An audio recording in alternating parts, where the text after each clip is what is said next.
Welcome! In this film, we'll examine the process of radioactive decay. Some atoms have an unstable nucleus. These atoms tend to stabilize themselves through radioactive decay, a process that makes changes in the nucleus. As an example, consider carbon-14, a rare isotope of the element carbon. Like all carbon atoms, carbon-14 has 6 protons in its nucleus.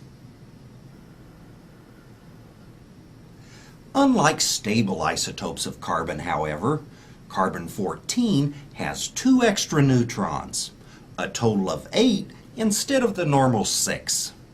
The 2 extra neutrons make carbon-14 unstable.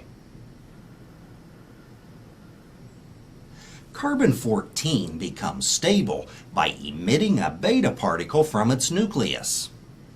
A beta particle is a high-speed electron. Since the electron has a negative charge, and since it came from the nucleus, this essentially changes a neutron into a proton. After emitting the beta particle, the atom is left with an even number of protons and neutrons, 7 of each. Since the number of protons changed, the atom no longer belongs to the element carbon. Atoms with 7 protons in the nucleus belong to the element nitrogen, so the carbon-14 atom has decayed into nitrogen-14. Nitrogen-14 is a stable non-radioactive isotope of the element nitrogen, so the decay process stops here. There are several common forms of radioactivity. As we just saw, beta decay occurs when a high-speed electron is emitted from the nucleus of an unstable atom. This process essentially transforms a neutron into a proton. Alpha radiation is another form of radioactive decay which occurs when the nucleus of an unstable atom emits an alpha particle. An alpha particle consists of 2 neutrons and 2 protons. Gamma rays represent a third major category of radiation. Gamma rays are not particles. Instead, gamma rays are pure energy. Gamma rays are similar to visible light. However, gamma rays have a much higher frequency than visible light, so gamma rays are invisible to humans. Gamma rays are much like X-rays, except gamma rays are emitted from an atom's nucleus, while X-rays are emitted from the atom's electron cloud. Some radioactive isotopes decay into other isotopes that are also radioactive. In these cases, a chain of radioactive decay may take place. For instance, radioactive uranium-235 decays through a long chain of radioactive isotopes that finally ends with non-radioactive lead-207. It can take millions of years to complete the entire chain of decay. The next few slides will illustrate one path this decay chain often takes on the journey from uranium-235 to lead-207. Uranium-235 decays by emitting an alpha particle consisting of 2 protons and 2 neutrons. This decay transforms uranium-235 into thorium-231, which also has an unstable nucleus, meaning it is still radioactive. Beta decay transforms radioactive thorium-231 into radioactive protactinium-231. protactinium-231 ejects an alpha particle and becomes radioactive actinium-227. Actinium-227 may undergo either alpha or beta decay. When it decays by ejecting a beta particle, it is transformed into radioactive thorium-227. Thorium-227 undergoes alpha decay. This transforms the atom into radioactive radium-223. Radium-223 also decays by emitting an alpha particle. The atom then becomes radioactive radon-219. Radon-219 decays through alpha emission and becomes radioactive polonium-215. Polonium-215 also emits an alpha particle. The atom is now radioactive lead-211. Since lead-211 is radioactive, it also decays, in this instance by emitting a beta particle. The beta emission transforms lead-211 into radioactive bismuth-211. Bismuth-211 undergoes alpha decay, which transforms it into radioactive thallium-207. Finally, thallium-207 emits a beta particle and becomes stable lead-207. Since lead-207 is not radioactive, the long decay chain stops here. The entire process can take millions of years to complete. If we examine a single radioactive atom, it is impossible to predict how long it will take for that atom to decay.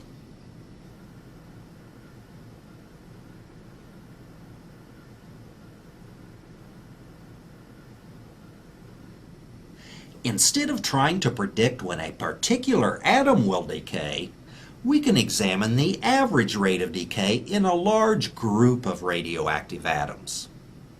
When large numbers of atoms are monitored over periods of time, researchers find that each radioactive isotope decays at a predictable average rate.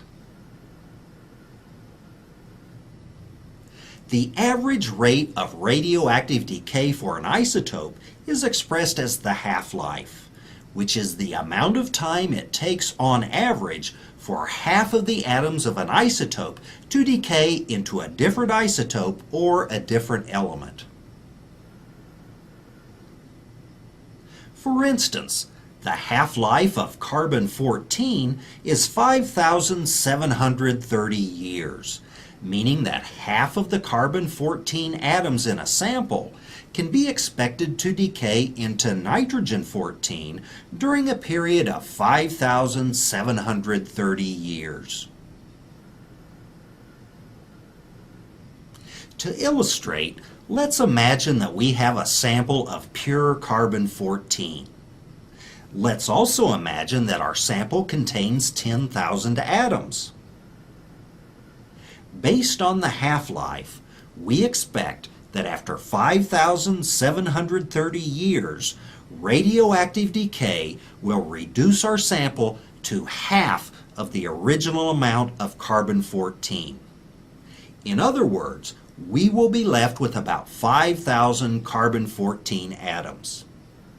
We might ask what happened to the other 5,000 atoms. The answer is the atoms are still here, but they were transformed into nitrogen-14 through beta decay. Even though there was no nitrogen-14 in the original sample, half of the atoms have now decayed into this element. This means we have the same number of atoms as when we started. Based on the half-life, take a moment now and predict how many carbon-14 atoms will be left if we allow another 5,730 years to elapse. In other words, how many carbon-14 atoms will remain 11,460 years after we first collected our sample? The answer is 2,500, which is half of the previous level of 5,000. Based on this, how many nitrogen-14 atoms should we expect? Since there is a total of 10,000 atoms and 2,500 consist of carbon-14, we now have 7,500 atoms of nitrogen-14. Suppose we allow another 5,730 years to pass. How many atoms of each element will exist then? Since this represents another half-life, we expect to have half as many carbon-14 atoms as before. In other words, 1,250. The number of nitrogen-14 atoms is 8,750, which is the total number of atoms in the sample minus the number of carbon-14 atoms. To summarize, with the passage of each half-life, there will be half as many atoms of the radioisotope as before. The other half will have been transformed into different isotopes or different elements by radioactive decay. Different isotopes decay at different rates. This means each radioisotope has its own characteristic half-life. For instance, uranium-238 has a half-life of 4.5 billion years. Uranium-235 is a different isotope of the element uranium. It has a shorter half-life of 700 million years. Uranium-235 is often used in nuclear power plants and fission bombs. Radon-222 is a naturally occurring radioactive gas. It has a half-life of less than 4 days. Beryllium-11 has a very short half-life, only a few seconds. Some isotopes decay even faster. For instance, polonium-215 has a half-life of about 1/500th of a second. We've considered many important concepts, so let's review. Some atoms have an unstable nucleus. Radioactive decay can change the nucleus and make the atom more stable. One form of radioactive decay is known as alpha radiation. It occurs when an alpha particle is emitted from the nucleus of an unstable atom. An alpha particle consists of 2 neutrons and 2 protons. Another form of radioactive decay is known as beta radiation, which occurs when an atom emits a beta particle from its nucleus. A beta particle is a high-speed electron.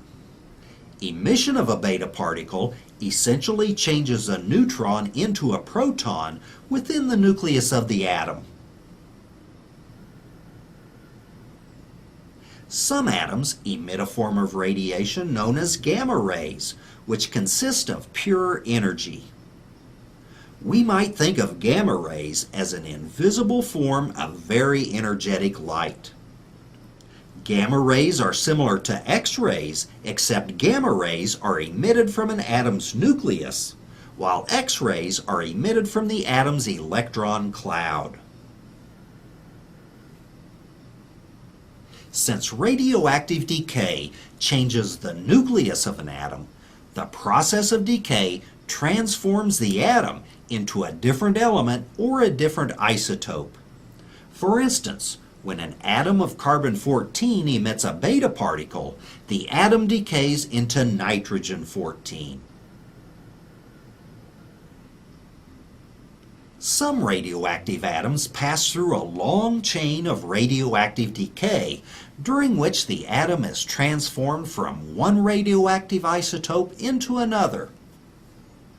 The process ends when the final radioactive isotope decays into a stable non-radioactive atom. For instance, uranium-235 undergoes a long decay chain that may last millions of years until it finally becomes stable non-radioactive lead-207. Although it is impossible to predict how long it will take for a particular atom to undergo radioactive decay, we can predict the average rate of decay for a large number of atoms.